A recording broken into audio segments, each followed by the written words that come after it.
The attic boards were creaking, the morning frost was drifting through the gaps, and a thin sheet of paper lay perfectly flat where no draft could have placed it. The cardboard storage box, discovered during the renovation of a duplex in Lowell, Massachusetts, was wedged behind two warped beams, sealed under a layer of dust that suggested it hadn't been touched in years. Inside were only three objects: a compact Panasonic voice recorder, an unlabeled mini DV tape, and a black-covered journal with the name Daniel Kerr written in neat, confident strokes. The early entries were ordinary: appointments, errands, a few sketches of floor plans from his work as a building inspector. But the handwriting shifted gradually. Lines tightened, margins filled, pressure deepened.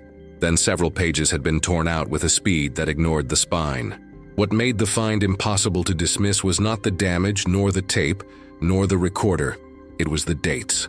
Daniel Kerr disappeared on March 10, 2014, yet the journal continued for 2 more days. The last entry was time-stamped, underlined twice, and written with a pen that still looked newer than the rest. The voice recorder held nothing but a slow, rhythmic hum, too steady to be interference, too irregular to be mechanical. The mini DV tape, once digitized, revealed fragments: an unlit stairwell, a fire door trembling on its hinges, the lens tilting as the camera dropped, breathing quick and uneven. No face, no speech, only the faint scrape of something moving just outside the frame, pausing whenever the camera stilled. The renovation crew halted work immediately. The homeowner refused to keep the items, and the police file on Daniel Kerr, unchanged for a decade, was quietly reopened without public notice. Rumors spread inside the department, the kind no one records. Something about how the ink on the final pages looked wrong, how it remained glossy under light, as if written hours ago rather than years. How the signature at the end didn't match the jittered handwriting leading up to it. What no one could explain was simpler: why the journal ended on March 12th, when Daniel had already vanished on March 10th. The wind pushed against the loose siding as if trying to slip inside.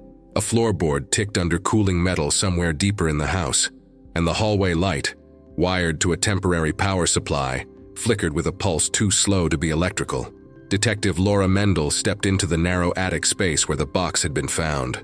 Dust still hung in the air, drifting in slow spirals as though disturbed minutes, not weeks ago. The renovation crew had left everything exactly where they found it, including the faint rectangular mark where the box had pressed into the plank for years. She crouched and ran her flashlight along the boards. No footprints, no displaced dust, no sign anyone had dragged the box from elsewhere. The position was strange, wedged into a corner that would have required someone to crawl in backward, head ducked, arms extended, with almost no room to maneuver. Not a place to hide something casually. She flipped open the journal. The last page, March 12th, felt subtly different, cooler to the touch, as if the ink hadn't fully dried even now. The words were tight and slanted, written with a heavy hand. "It's still upstairs." That was all. Upstairs from where? Daniel lived in a single-story rental. His inspections took him into multi-floor structures, but the entries before this one made no mention of any specific building. She paged backward. The 2 torn-out sheets left faint impressions on the binding.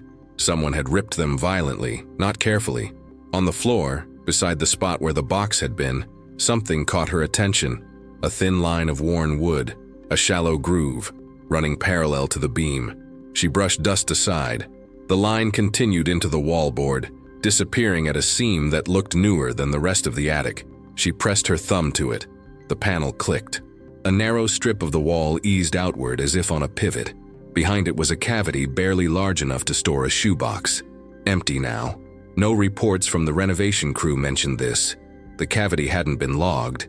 It wasn't part of the house's original blueprint, and the screws holding the pivot hinge were stainless steel, far newer than the rest of the structure. Someone had added this hideaway within the last decade. She measured the cavity with her hand. Whatever had been inside was thin, rectangular, and removed cleanly. No splinters, no scrape marks. Whoever retrieved it had known exactly how it was positioned and how to pull it out without disturbing the dust around it. Laura listened. The attic settled in a long, slow groan, timber cooling, nothing more. But beneath it, faintly, she registered a soft thud, not from the attic, from the first floor. A door? A step? She froze, holding her breath. The sound didn't repeat. Her phone vibrated once. A message from the evidence lab. Minid V digitization complete. You'll want to see this. She closed the secret panel carefully. Before leaving, she shined her light one more time across the attic floor. Something had changed, though she couldn't name what exactly. A shift in dust patterns, a disturbed edge, a mark she didn't remember seeing when she first entered. A faint crescent shape, as if someone had knelt there recently. And as she backed toward the hatch, the cold draft pressed in harder, pulling the attic door toward its frame like a slow inhale. The monitor hummed faintly. The blinds in the lab window rattled against their frames, and the speakers, even on mute, gave off a soft, restless hiss. Laura stood with her arms folded as the technician scrubbed through the digitized mini-DV footage. The video opened with a static burst, a bright smear of pixels, then stabilized on a landing between two concrete stairwells. The walls were painted cinder block, half peeled, with the sickly color of old institutional green. Emergency exit signs glowed weakly at the edges of the frame. The timestamp in the corner read, 2014, show 3/11/21/14:07. Day after he disappears, the tech said quietly, according to the missing persons file. The camera turned, shakily, down a dim hallway. No voices, just breathing, amplified by the microphone against the cameraman's chest. A door at the far end shuddered as if someone had just let it go. There was a short, sharp clack of metal. "Can you freeze there?" Laura asked. The frame stilled. She stepped closer. On the left side of the corridor, mounted near the ceiling, was a rectangular metal plate with a faded stencil. B3 Mechanical. Access by auth only. The rest of the hallway was bare. No posters, no company logos, no floor numbers. But near the bottom of the wall, half cropped, she saw a band of yellow and black tape and a rusted floor drain. Industrial building? She guessed. The tech shook his head. I ran image search on the sign style and the paint. Closest match is municipal facilities. Old hospital maybe. Or some kind of plant. He hit play. The cameraman advanced slowly, shoes scuffing concrete. The focus drifted in and out. At one point, the lens tilted toward the floor long enough for Laura to glimpse a dark shoe, the cuff of gray work pants, and the edge of a clipboard pressed against the camera operator's side. The lighting dipped, flared, then steadied again. As the door at the end of the hall came into full frame, the low hum began. Same tone they'd heard on the voice recorder, just louder and more structured now. It rose and fell like a generator cycling under load. "Listen at 2150, the tech said. "I've looped it 3 times. He jumped ahead. The door was now slightly ajar. The timestamp read, 2014-03-11-21-51-32. The camera crept closer, the image swimming with digital grain. The hum deepened. Then, faint under the noise, came a voice. Laura leaned in, eyes narrowing. It wasn't clear speech, just a few fragments, consonants buried under the rumble. The tech tapped a key and overlaid the audio with a spectrogram. "I isolated the vocal band," he said. "You can hear it better here." The hum became a soft backdrop. The words surfaced, eroded at the edges. "Still, upstairs. Same sound, not mechanical." Laura felt a tightness in her chest. "You sure that's him?" "Matched to his DMV voice sample," the tech answered. 91% probability. He rewound. The same phrase again, distorted but unmistakable. "Still upstairs." The same wording as the final journal line. She watched the rest of the footage. At 21:53, the camera tilted abruptly as if the operator had been pulled or had stumbled. The concrete floor filled the frame, then rotated 90 degrees, settling on its side. The image seemed to pulse in time with the hum.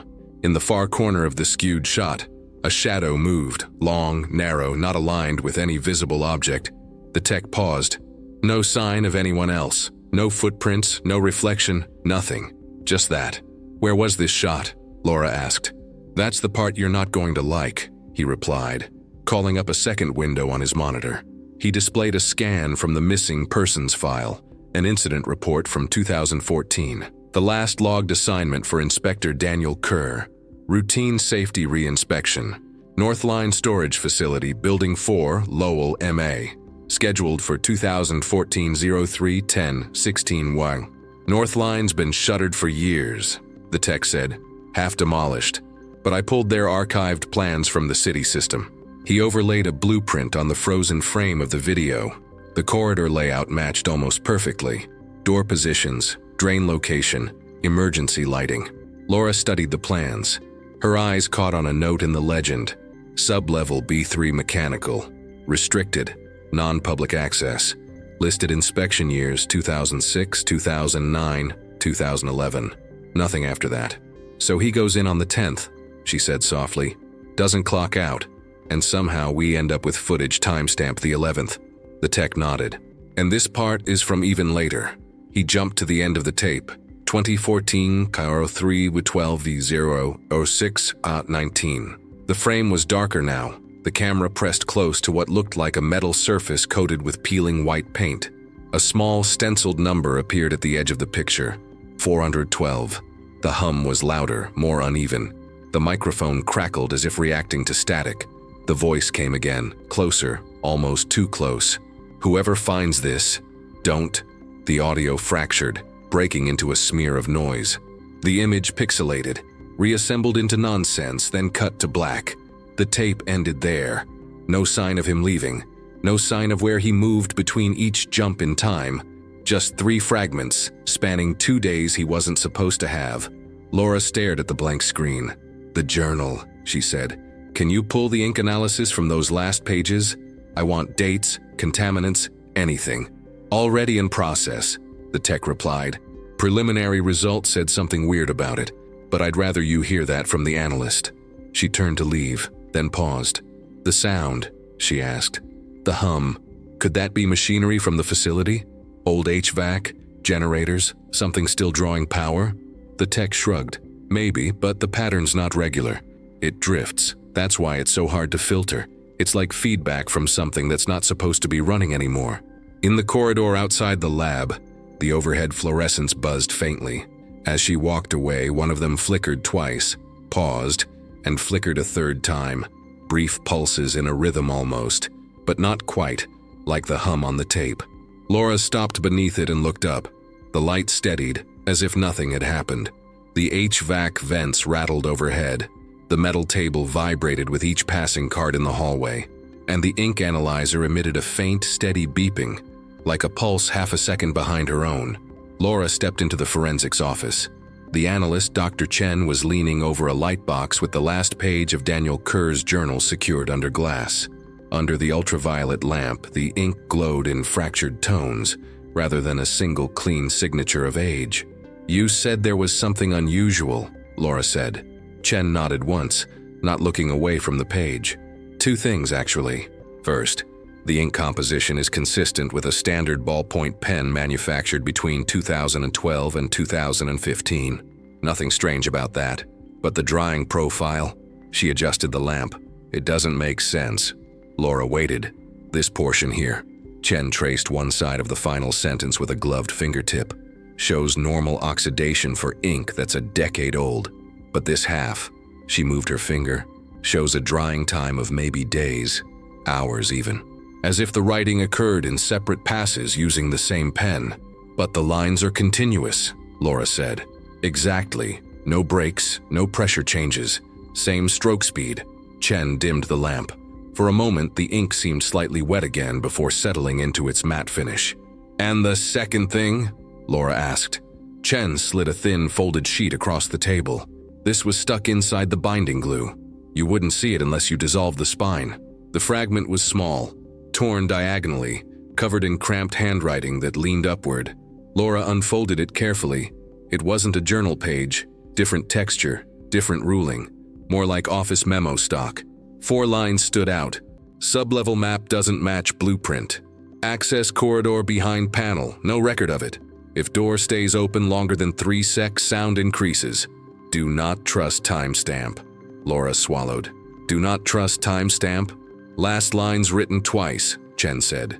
"Heavy pressure on the second pass." Laura held the fragment closer.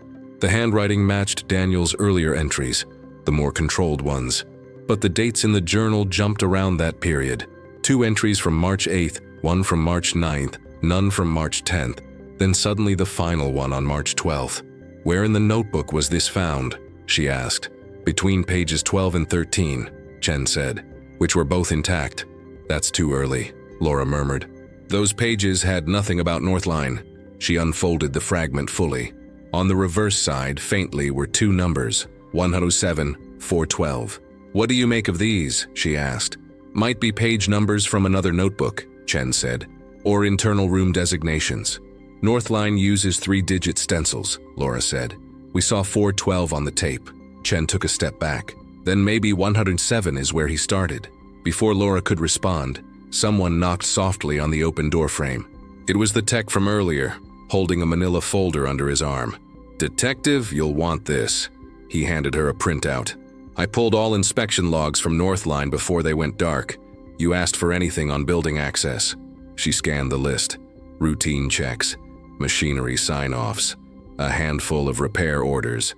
Nothing unusual, until she reached the final entry. 03-10-14-1612. Inspector Kerr, sub-level B3 mechanical, requesting additional time. No exit logged. But beneath it, in a faded gray font the system normally reserved for overwritten entries, another line appeared. 03-10-14-1613. Access revoked. Door relocked. 1613, the tech said, but he was already inside at 1612. What door was relocked? Laura asked. Only one on record, he said. Northline facility door B3-412. The number hit her like a physical jolt. 412. The stencil from the tape, and from the fragment. She leaned on the table. If they revoked access while he was already in the corridor, what happened to the door? Building's been out of service, the tech said.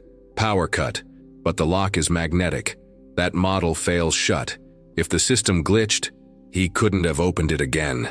The room felt smaller. The hum from the analyzer deepened, then steadied. Laura folded the fragment and slid it into an evidence sleeve. Chen, she said quietly, how long would it take ink to dry differently if someone wrote in a place with fluctuating electrical fields? Chen hesitated. If the field interfered with the solvent evaporation or pulled charge differently along the line, the ink might cure unevenly, but you'd need instability, not just machinery. Like a decaying power grid? The tech asked. Or something drawing power intermittently, Chen added. Something old, something that shouldn't still be running. In the hallway just outside, a door clicked. Soft, precise, as if someone had just eased it shut. All three turned toward the sound. The corridor was empty. Only the overhead lights buzzed. 3 pulses, a pause, then one long flicker. The same rhythm she'd seen in the lab, the same drift as the hum on the tape. Laura exhaled slowly. Pull building access records for the last 10 years, she said. Every unauthorized entry, every ping, every anomaly. The tech nodded and hurried off. Chen powered down the lamp. The journal page under glass returned to its normal tone. But the final line, it's still upstairs, seemed darker now, more deliberate, as if the ink had shifted again under the ambient light. Laura left the room with the evidence sleeve in hand. She didn't notice the small, dusty crescent mark on the floor, right beside the doorframe, until she stepped on it. It wasn't there when she'd walked in. Wind pushed grit across the abandoned parking lot. A loose security sign tapped against its metal pole, hollow and rhythmic, and the chain-link gate at the entrance stood half open, though the rust on its hinges said it hadn't moved freely in years. Northline Storage Facility Building 4 rose from the cracked asphalt like a slab of drowned concrete. No windows, no exterior markings except a faded stencil near the loading bay. B4, authorized personnel only.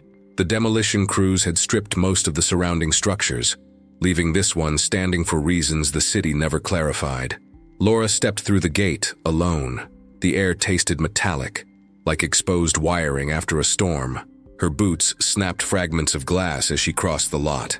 A cold vibration lingered through the ground, too subtle to be machinery, too steady to be wind. She reached the service entrance. The door was locked with a rusted pad and a snapped chain, clearly broken years ago. She eased it open. The hinge protested but didn't fully jam, leaving a wedge of darkness inside. The corridor beyond smelled of damp concrete and old coolant. A strip of fluorescent lights hung in a crooked line overhead.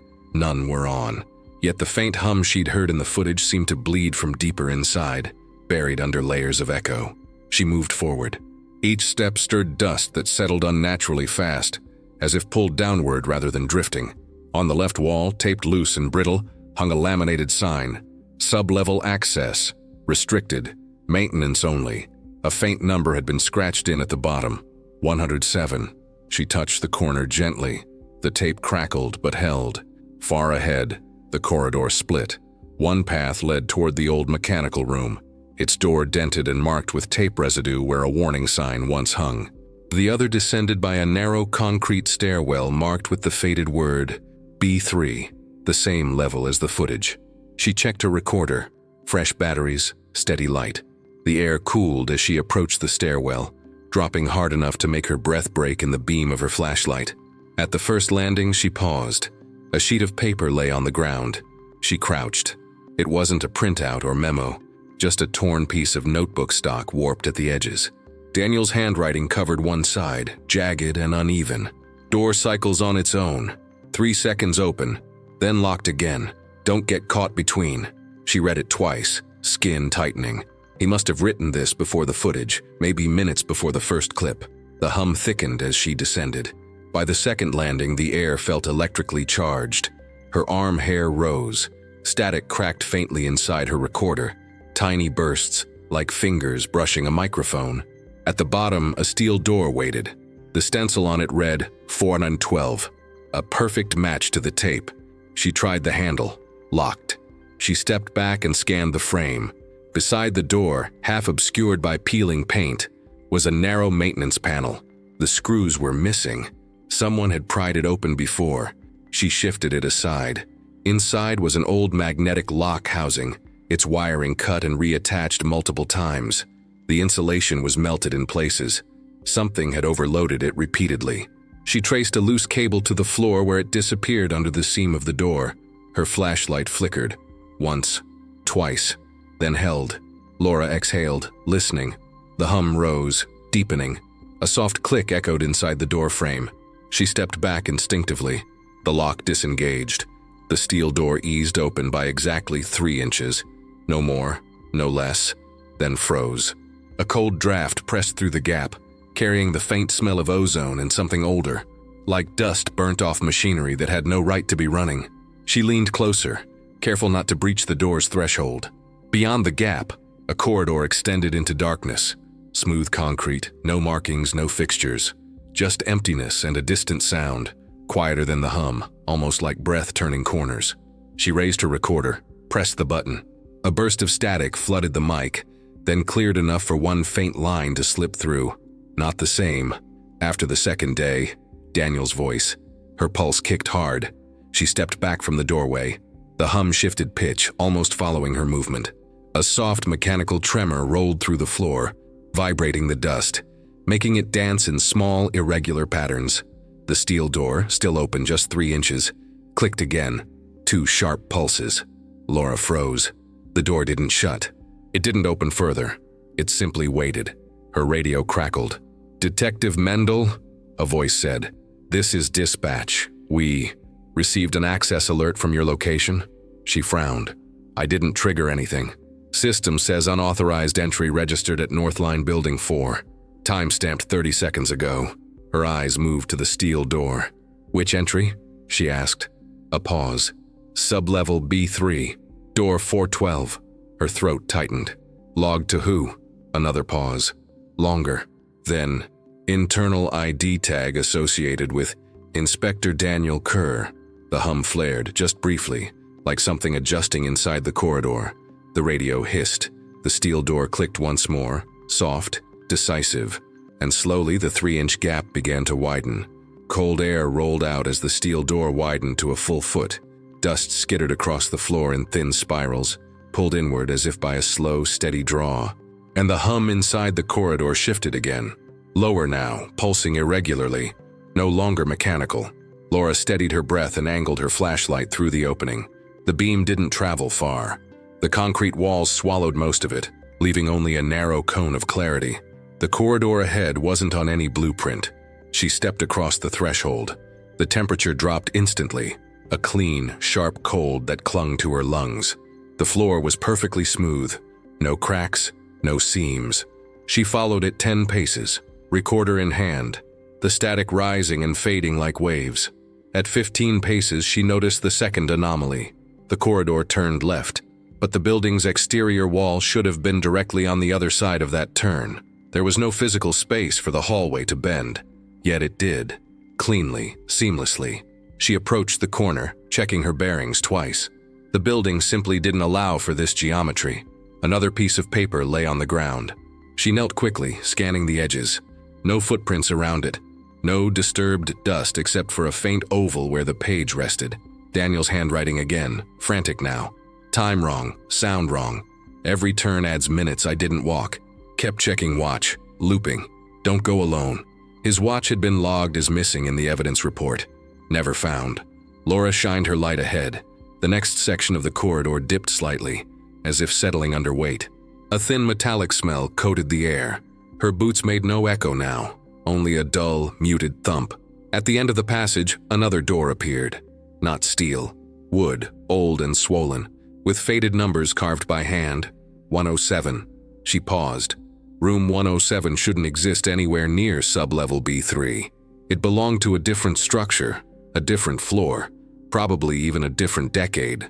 But the fragment they'd recovered earlier listed 107, 412, side by side, like paired references. Her recorder hissed sharply, the static rising into a brief warbling tone. Laura reached for the handle. It clicked under her fingers. The door eased inward. Inside was a small inspection office. Metal desk, overturned chair, cracked wall clock frozen at 1613, the exact minute Daniel's access had been revoked. Papers coated the floor. A thermos lay on its side, and on the desk, untouched by dust, sat a clipboard. She picked it up. Inspection report. Northline Facility.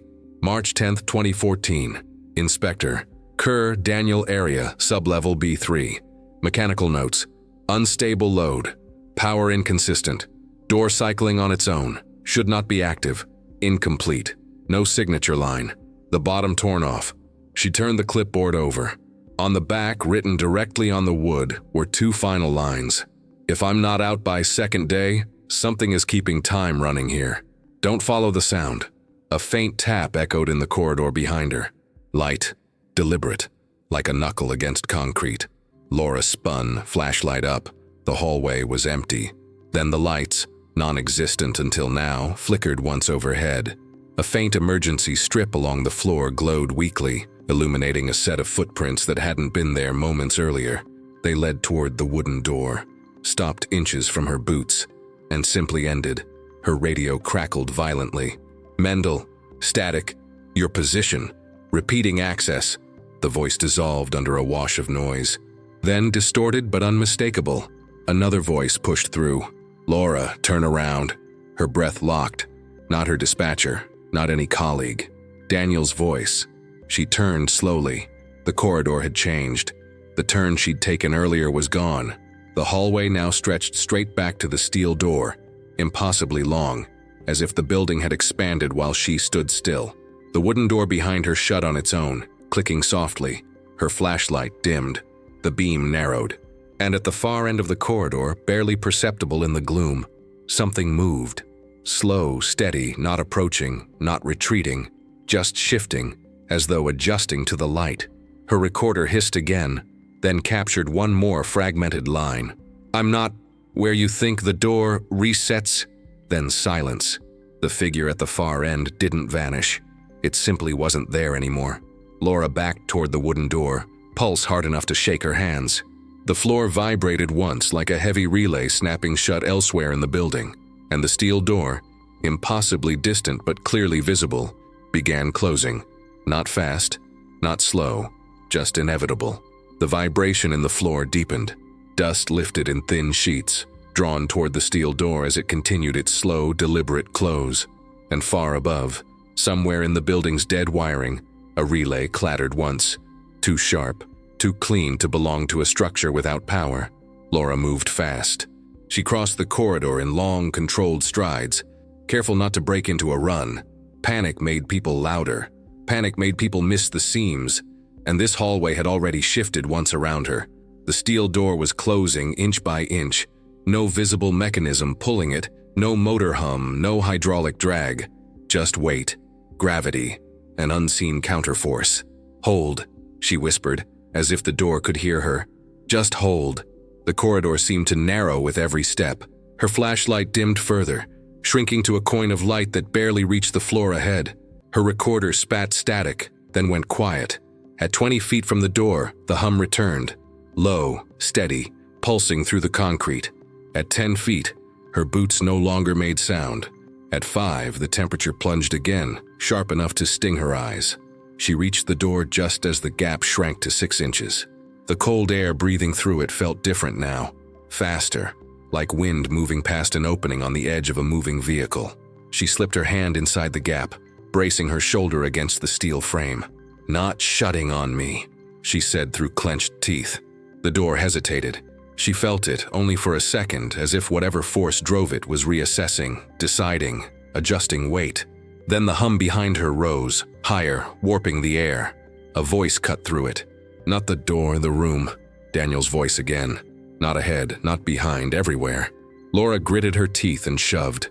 The door fought back. Her flashlight flickered. The beam lit the corridor behind her just long enough for her to see it bend again. An impossible angle curving out of sight, swallowing the path she'd taken. The building was rearranging itself. She pushed harder. The steel groaned. For a moment, the gap widened an inch, then another. She shifted all her weight, got her leg into the frame and wedged her boot against the opposite jamb.